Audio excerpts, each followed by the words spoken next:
तमाम जो पहुँचे इन सब शुक्रिया अदा करना चाहता हूँ।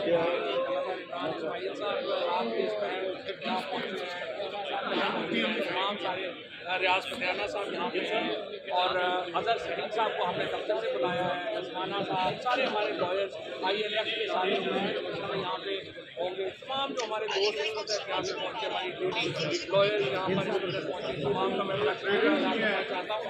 देखिए मामला क्या, सबसे पहले तो मुझे आप बताएं कि पाकिस्तान के अंदर जो आइन और कानून की धज्जियाँ ये हुकूमत उड़ा रही है, इससे कोई इसकी मिसाल ही नहीं मिलती। पाकिस्तान इस वक्त दहशतगर्दी का शिकार मुल्क है।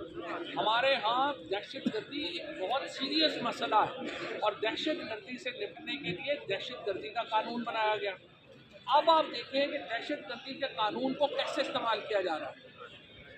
इस्लामाबाद के अंदर इलेक्शन कमीशन के एक फैसले के ऊपर तहरीक इंसाफ के कारकुनान एहतजाज करते हैं और चंद दर्जन एहतजाज पुरअमन एहतजाज होता है, कोई उसमें जो है वो लाठी गोली नहीं चली, कोई कुछ नहीं हुआ। पुरअमन एहतजाज इलेक्शन कमीशन के सामने होता है और उस एहतजाज के ऊपर जिसमें इमरान खान शामिल ही नहीं है, उनके ऊपर एंटी टेररिज्म का पर्चा दे दिया जाए।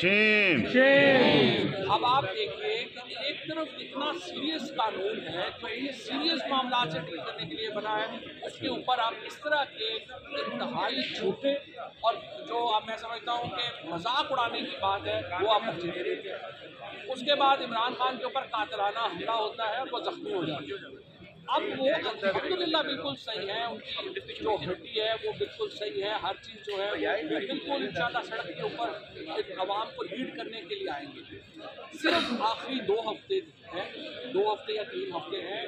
इशू यह है कि उनको जो गोली लगी है वो टीबिया के ऊपर लगी, जो कि सारा वजन सहारती है इंसान का, वो जुड़ चुकी है। लेकिन मसला ये है कि अगर आप उस पर वजन डालें या उसके ऊपर ज़्यादा जो है वो ध्यान करें, आप देखिए अदालतों में भी हम गए हैं